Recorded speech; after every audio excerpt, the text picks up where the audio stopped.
Welcome to this week's Money Metals podcast, helping gold and silver investors during these treacherous times. Now, here's this week's market wrap with commentary and analysis from the company voted 2015's Precious Metals Dealer of the Year in the U.S., Money Metals Exchange. Welcome to this week's Market Wrap podcast. I'm Mike Leeson. Coming up, we'll hear from Michael Pento of Pento Portfolio Strategies and author of the book, The Coming Bond Market Collapse, How to Survive the Demise of the U.S. Debt Market. Michael tells us whether or not the correction in metals is going to last much longer. He also makes a couple of predictions about a Donald Trump presidency and breaks down what he sees as the most likely scenario when it comes to inflation and interest rates. Make sure you stick around for a fantastic interview with Michael Pento coming up after this week's market update. An upside breakout in the U.S. dollar is making for another rough week in the gold and silver markets. On Thursday, the dollar index hit a 13-year high. Traders are bidding up greenbacks on account of rising U.S. interest rates. The yield on the 30-year Treasury bond has surged from an historic low of 2.1% in July all the way up to 3% in the past few days. Rates on short-term bonds had held steady through October, but they are now also starting to rise. For the first time this year, the bond market is telegraphing a near certain rate hike by the Fed at its next meeting. That meeting will take place on December 13th and 14th. In the meantime, a stronger dollar will continue to be a headwind for precious metals markets. As of this Friday recording, gold shows a weekly loss of 1.8% to bring spot prices to $1,208 an ounce. Silver prices are down nearly $1 or 5.3% to trade at $16.56 per ounce. And platinum is off 2.8% this week to trade at $921. The lone bright spot in the metals space, and for the second week in a row now, has been palladium.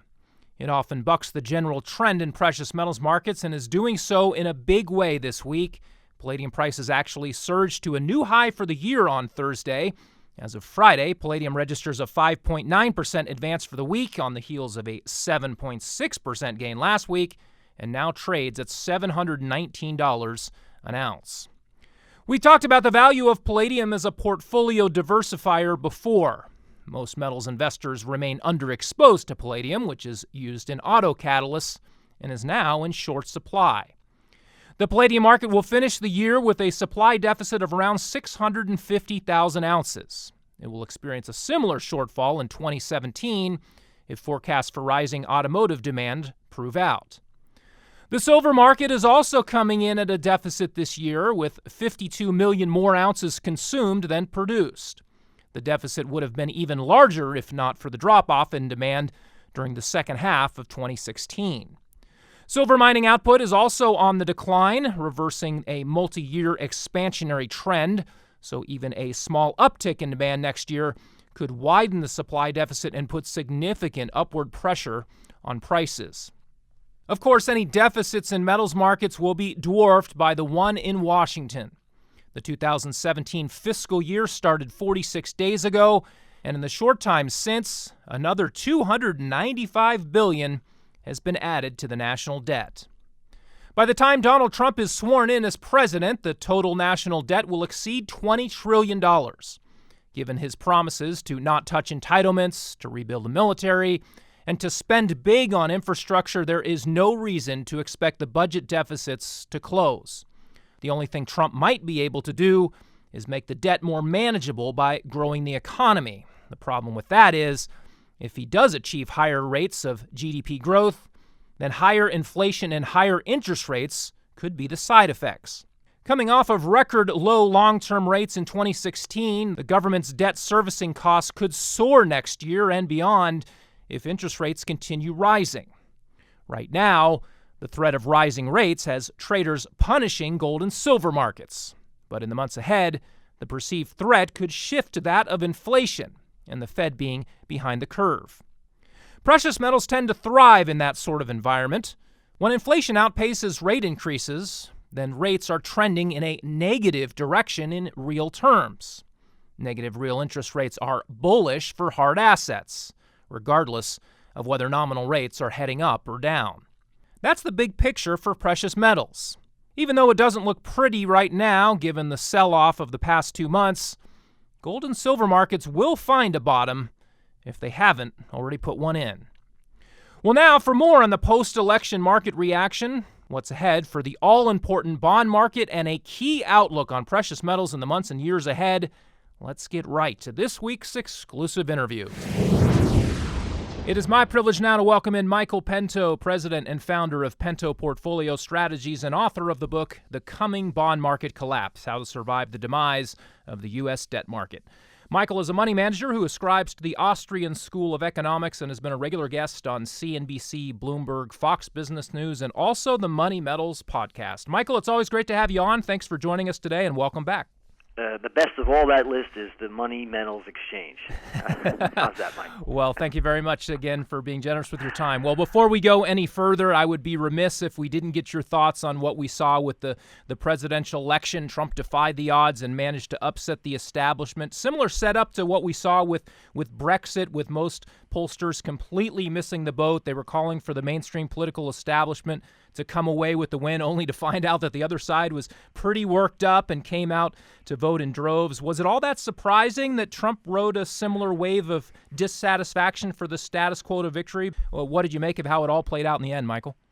Well, it was surprising to the liberal, corrupt media, but it wasn't all that surprising to me. If you look at the fact that Americans haven't had a real increase in wages and salaries for decades, if you look at the fact that the stock market hasn't gone really anywhere since QE3 ended in October of 2014 in real terms, if you look at the fact that the economy can't grow any faster than 2%, if you look at the fact that going back 8 years, you haven't gotten any money when you put your deposits in the banking system, if you look at all those factors, it's not surprising at all that an outsider who wants to drain the swamp would be elected president of the United States. Now, turning to the fallout in the financial world, what has the market reaction since the election said to you? Because many were calling for a major pullback in the equities markets if we got a Trump victory, and it was heading that way election night, but the markets have since drastically reversed course. What are we to make of all that? Well, I was short the market going into the election. I was short high yield. I was short emerging markets. I was a little bit short domestic markets. I was happy when the market was lock limit down. I think the Dow was down 800 points in the wee small hours of November 9th. And by the time I covered my shorts, I hardly made any money. It was a Republican sweep that was not predicted by much of anybody. I guess gridlock was mostly predicted. But now what the people are thinking was, well, let's see, Donald Trump could be a little more friendly to businesses. He could reduce taxes. He could reduce regulations. By the way, in complete candor, I did vote for Donald Trump, but I didn't do so enthusiastically. I thought he'd be far better president than Mrs. Clinton. But I also have some problems with Donald Trump, and it would be remiss for me not to also tell you that I think Donald Trump is very inflationary, and I think he might be in the process of popping the 35-year-old bond bubble. There is a lot of optimism around some of Trump's big proposals that you were referring to there, the tax cuts, infrastructure spending, cutting regulations. Some are suddenly now expecting an economic renaissance akin to the one that occurred under Ronald Reagan. But there are lots of real differences in the landscape today versus 36 years ago. For example, U.S. debt is over 100% of GDP. It was only about 30% back then. Individuals are also drowning in debt. From top to bottom, America just is not in a good position to borrow and spend our way into an economic boom. But hey, if we get lower taxes and less bureaucracy, if Trump can deliver it, great. But what are your thoughts? Is it a good time to get optimistic and invest accordingly? I have to say no. I don't think I'm overly optimistic right now. Now, let's just go through some facts. So, you touched on it, how over-indebted we are. As a nation, if you look at total non-financial debt, we're at an all-time record high. It's 230% of GDP. Total non-financial debt.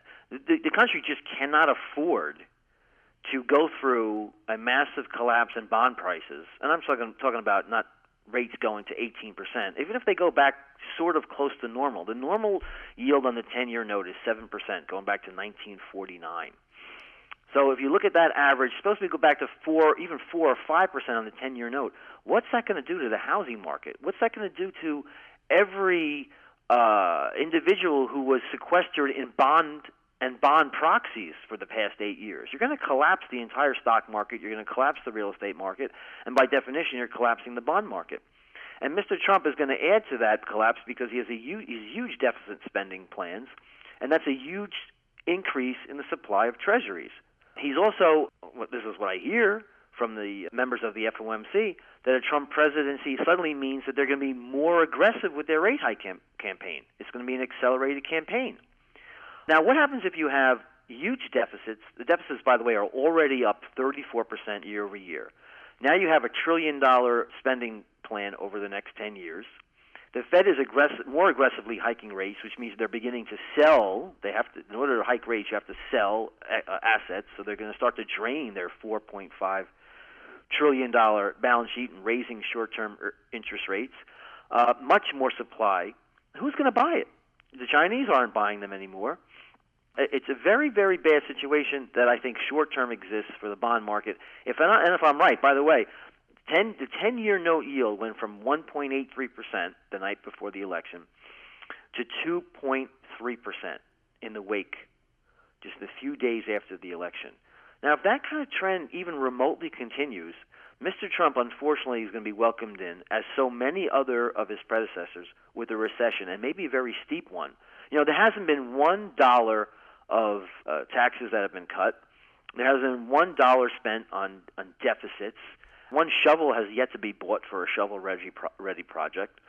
All these things are yet to come, but what we do have now is mortgage applications, which are absolutely collapsing. And I know we saw today was a huge increase in the number of home starts, especially on the single-family home front. But my point is, if you're adding greatly to the supply of homes, and yet mortgage applications are plunging and home sales are plunging, what is that going to do for the massively overvalued and record-high real estate prices that exist in many sections of the country? So I'm optimistic. I'm hopeful in the long run regarding Donald Trump. But my big problem here is I don't think with the massive amount of debt that we have outstanding that we can actually start to see rates rise, undergo a collapse in the bond market, and suddenly the stock market is going to love that. I don't buy it. I'm just a little bit cautious for now.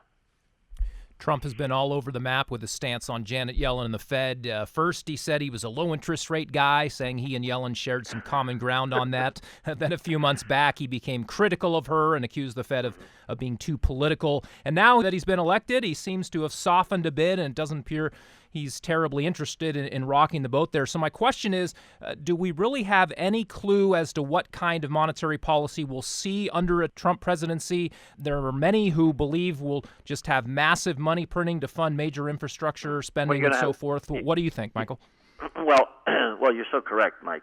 Very good job on your part. So candidate Trump was accused the Fed of being, quote-unquote, doing political. I guess Mr. Trump wanted to become president. So what he would have liked to seen is an aggressive Janet Yellen raising interest rates, throwing the economy into a recession, and that would hand him the presidency. But now that he's ascended to the president-elect stature, he's taken a step back. I don't know if he's going to let Janet Yellen run out her tenure till February of 2018. What if he was to supplant her with John Taylor, with his Taylor rule, which he's saying would increase rates dramatically? Very, very quickly, according to the Taylor rule. So, I mean, there's a lot of things that we're not quite sure of. We do know this, though, and this is very clear throughout history. If you have a country that has a debt to GDP, which is well over 100%, if deficits are rising to 3, 4, 5% of deficits, 3, 4, 5% of GDP, and you have huge plans to increase those deficits, and by the way, I'm going to add this, he's also a proponent of trade wars, which would add to import prices and also increase domestic inflation. So it's more pressure on the bond market. If you're going to have all those things in place, you're going to have a very, history shows this clearly, you have to have a very accommodative central bank, one that is purchasing government debt, one that keeps interest rates well below nominal rates. Real interest rates have to be well into the negative category. You certainly can't have all those things that I mentioned and even a moderately aggressive central bank that's draining its balance sheet, selling assets into that structure, you're talking about a collapse in bonds like we haven't seen ever before. And what that does to this record amount of debt and these record level of asset bubbles, I think you can imagine it's not going to be very good. Precious metals bulls have been on the run since the election. Most expected Donald Trump's victory would be good news for prices, but it hasn't been so far. Now, speculative longs are getting out of the futures markets, and we're going to need to find some reason for that crowd to start buying again. Looking ahead over the next few months, what do you see as some potential catalyst to bring new buyers back into the metals? Well, I think the bull market in gold after the election lasted hours, and gold spiked hugely right after the election, and then it's been under pressure ever since, as you pointed out. Well, gold has a problem here in the short term, and it's obviously been reflected in its price. The dollar is at a 13-year high, and a rising dollar isn't generally very good for the gold price. Rising nominal interest rates, as I just mentioned, from 1.83 to 2.3%, that's not friendly for gold.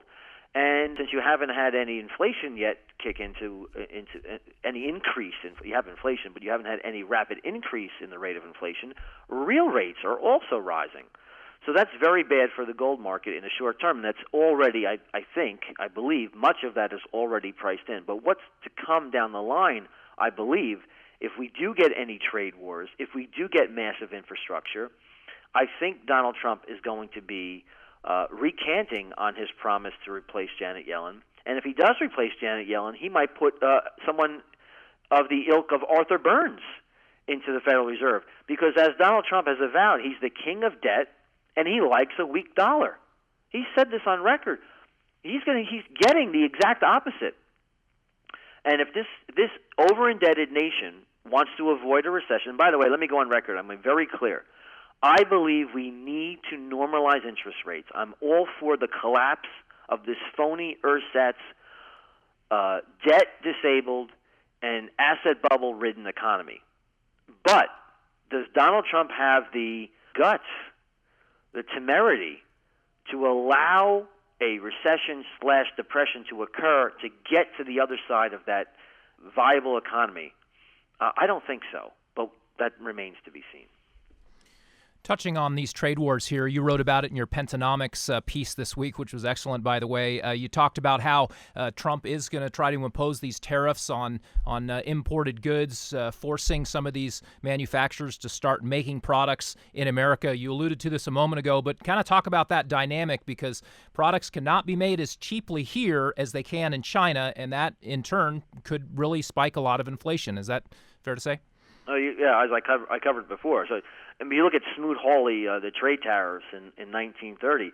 Not only are they inflationary, not only do they raise the cost of domestic goods and imported goods, but they're very recessionary. You know, if you slap a tariff on China for their textiles that come into the country, well, we don't really have a textile industry here. So you're talking about shortages. You're talking about a huge spike in prices, and not much good's going to come out of that in the short term. So that's going to be one of those catalysts I see for bringing gold and precious metal prices back into a bull market sometime in 2017. So bottom line here, Michael, as we begin to close, give us an idea of what the financial landscape is going to look like in the next few months and years, in your opinion. What are some of the greatest risks and opportunities, and will precious metals still be a viable and important asset to own through it all? Well, I think so. I mean, I think precious metals will be extremely viable and a necessary asset. You know, no matter what happens, you should always have about 10 to 15% of your portfolio in physical gold and precious metal-related assets, be they mining shares or gold stored in your physical possession or in a vault. So let's start from there. But my gut feeling is that Donald Trump is not going to get all of the things that he wants accomplished. And it's going to be more of a status quo than you think. So he might get some tax cuts. He might get a little bit of a better trade infrastructure agreements accomplished. But the bottom line is this. There's no avoiding the fact that the country and even the globe as a whole is in a condition of debt disablement. That's the number one thing I want to stress. So if you look at Japan, Japan's debt to GDP is 230%. They're purchasing 80 trillion yen per year of assets. They have 50% of their ownership in ETFs. They have now almost 99% of the market of new issuance of government debt, JGBs. This is the case all over the world. The central banks are controlling, through financial repression, the cost of money. And if that was to change, we're going to have a depression not only in the United States, but around the globe. I don't think the Keynesians that still run the IMF and the BIS and all of those organizations are going to allow that to happen. So what I'm saying is this. I think free, easy, and cheap money is going to be around for a very long time. We have this brief, truncated period where central bankers want to back away from QE. I think it's going to be a disaster, and I think the global economy crashes in 2017, and that brings us back to the discussion of helicopter money. And that is where I think we're headed in 2017. It's going to be a very dynamic, very challenging year for investors. You have to stay tuned, pay attention, and the static modern portfolio model of investing is dead and gone, and that is going to be proven absolutely true in 2017.